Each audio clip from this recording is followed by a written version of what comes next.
You know, I hear people say all the time that they have free will, that they're free to do whatever they choose on this earth. But then when things don't go their way, they'll say, well, it's all part of God's plan. Well, you can't really have it both ways. You can't have free will and God's plan happening at the same time. Now, I've had some people say to me, well, you know, God lets you make your own decisions, but he knows how it's going to end. So basically what you're saying is that God gave you a little bit of creative control in the middle of the match, but God knew the finish. God sounds like Vince McMahon to me. That's what they do on wrestling. Ric Flair said back in the day when he'd have all of his classic matches with Steamboat and Dusty Rhodes, they would figure out the beginning, how it was going to start, and they would figure out the ending. They would figure out who's going to win tonight and who's going to lose. And then they would go out there and they'd say, let's just kind of fill the crowd and we'll just fill in the blanks in the middle. So basically you're saying that God allowed you to fill in some blanks in the middle. He gave you a little bit of creative control, but at the end of the day, he was the head writer, he was the promoter, and he booked the finish. That's basically what it is that you're saying. And do you honestly think that God has a plan for everybody you've ever met?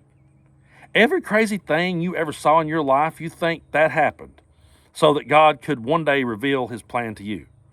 So let's say that Joe over here just randomly dies in a car wreck, and let's say Timmy over here gets brutally murdered, and let's say Debbie gets blown away in a hurricane, and let's say Stevie falls into a septic tank and drowns. Let's say that Scott over here, he gets beat to death by a gang of circus clowns with a bunch of Q-tips. You're going to tell me that all that was part of God's plan? And then you got these children over here suffering. You got people, you got all the war and all the devastation and all the destruction in the world, and all that's happening in random parts of the world so that one day God can reveal his plan to you and show you what it all was. Well, if that's the case, then God had to handpick a certain group of people to play the characters. He had to pick this select group of people out and say, I'm going to select these people to reveal my plan to one day. And if I'm going to reveal my plan to these people, then I have to have these people to suffer and die. So that when you get to heaven, you can sit around and God can explain to you why Debbie got blown away in the hurricane. So it didn't matter how Debbie lived her life. She could have made some decisions in between, but ultimately she had to get blown away in that hurricane so God could later reveal to you why it happened.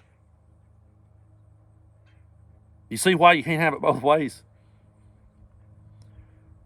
Religion would not exist if there was no such thing as death. If we were just eternal beings and we were here for eternity, there would be no reason for religion. There would be no reason to have a God. There would be no reason to have a heaven or a hell. None of that would be necessary because you would just live out your life however you wanted to. You then would have free will because you'd just be here forever. But religion is put there to comfort people who are afraid of what might happen when they die, and they book themselves into a win-win situation. Because if they're right, if it's true, then they know and they go to this magical place. And if they just go back to the ground, then they never knew. So that they're never going to lose the match. They're never going to lose. They're going to book themselves to win this thing, and at the end of the day, they'll never know one way or the other. If they win, they win. If they lose, they'll never know. So they're in a pretty good place. And it's all designed to comfort people that are worried about what's going to happen when you die. But do you realize the death and the destruction that has happened in this world, and it's happening right now in this world? Because one group of people said, this is God's plan, and the other group of people said, no, it ain't. This is God's plan. How much better of a world would it be if we taught our kids from birth that, hey, you know what? You got one shot through this world. You ain't never coming back again. You ain't going nowhere. When you die, it's lights out. Now, leave the world better than you found it. Leave the world better for the people who are coming after you.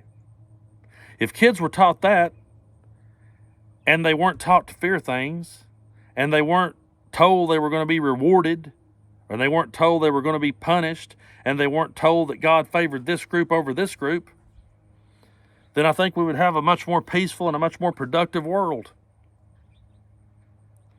But when you have stories like of heaven and hell, and when you have those kind of concepts out there for people to to believe in, then you have these rich demagogues who can come in and capitalize on that and can twist and manipulate that all for their political and their personal gain.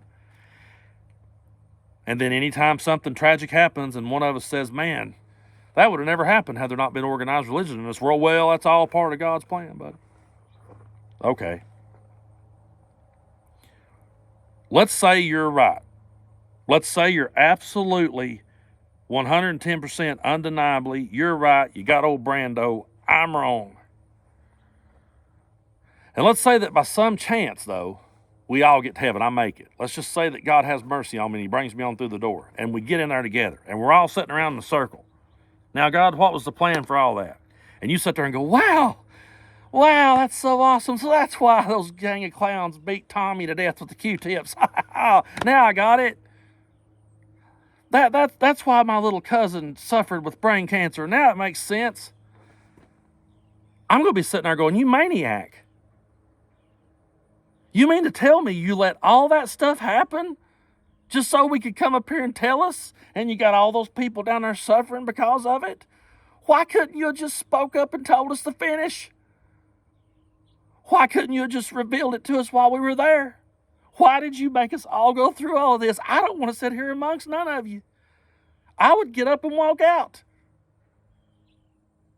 Because that is not something that we should be excited to go see. That's not something we should be like, I can't wait to meet that guy. No, I mean, that's good Lord. No pun intended. It exists because people are afraid of where they're going to go when they die. But you didn't know, nobody watching this video right now,